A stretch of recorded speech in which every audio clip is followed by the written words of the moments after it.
Thanks to the code scaffolding that we built last time for the default mission, we can now script Mission 1 in about 20 lines. The time-consuming part is discovering exactly what to put in those lines. We'll run through the code and use IDA Pro to help us with mission scripting. Let's go into GameMaker. All we'll need are those 3 mission content scripts that we created last time for the default mission. I'll start with parameters since it's the easiest to understand.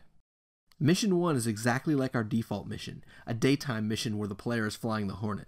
We'll just add that case to the top where we'll fill in all the missions as we build them. Now for the messages. Same format. Mission 1 has 5 messages with the last one showing mission complete. We can find those messages in the game binary hard-coded as Pascal strings. Let's go to IDA Pro and find them.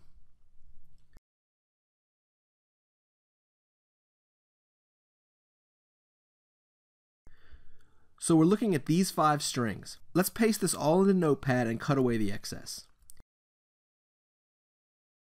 Now to find these strings in the binary this quickly on your own, you can load up the game and start the first mission, find the actual ticker message, and then search for it in here.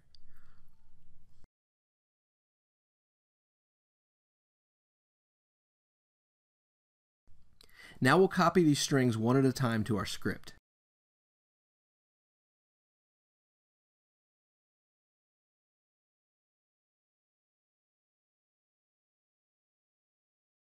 Finally, we have to assign the 20 ships to waves. Now this is the time-consuming part because we don't have an obvious sign telling us which ship is with which wave.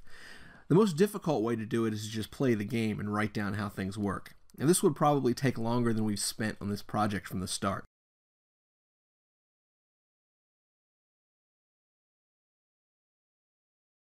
We can rely on our disassembler to give us some more insight. Let's follow that first mission string to its procedure. So this long procedure is the actual game's mission logic control flow. This frame contains the first 10 missions. At the top, we branch to the right if this is mission 1, otherwise we skip further down and check for mission 2 and 3 and so on.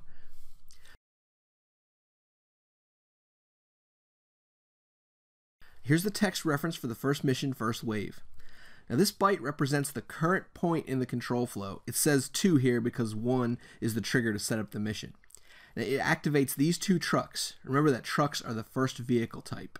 It then continuously checks to see if these trucks are still alive. FF means they've been destroyed or inactive. Then down here is the second message, which this is our wave 2, wave 3 in the original game. It references these 3 trucks and an escort ship of type 7. And recall type 7 is the regular Vulture ship.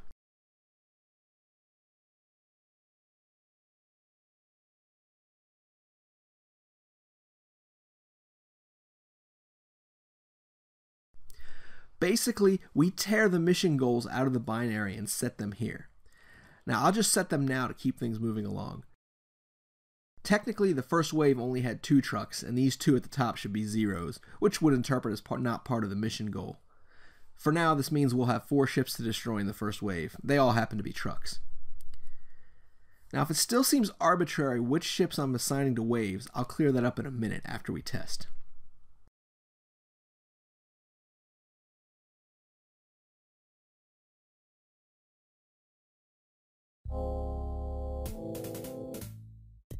So we start off, and there's our kickoff ticker message.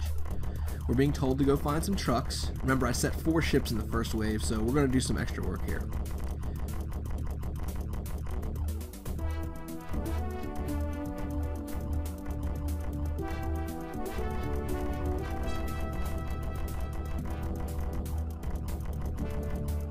Looks like the last one's getting away. I'll go back down here and prepare for the second wave.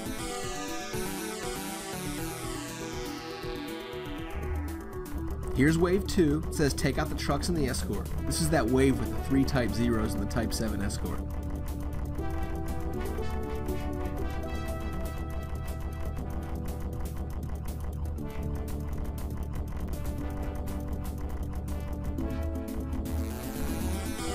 Okay, 2 more trucks.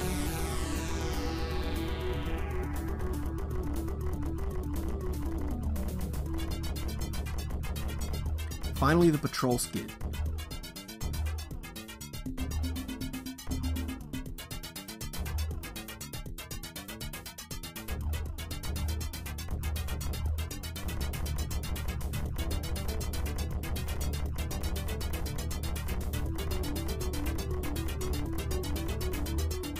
Mission complete, return to base.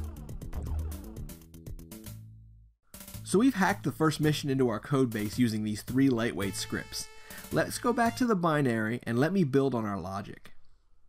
So here's the final wave of the first mission where we're told to kill the patrol skid. Now associating our NPC ship array to wave values isn't arbitrary. The key is in the byte position reference that IDA generates. Now these references are consistent across all the missions in this episode. In this case we're looking at the 11th ship if we start counting at 4FEAA. Let's go back to the top and branch to the second mission.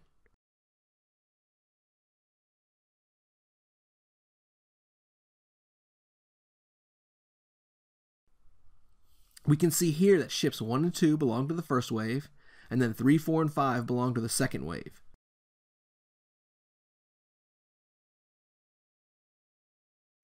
Now if we follow this frame all the way through, we can fill in all the subsequent missions.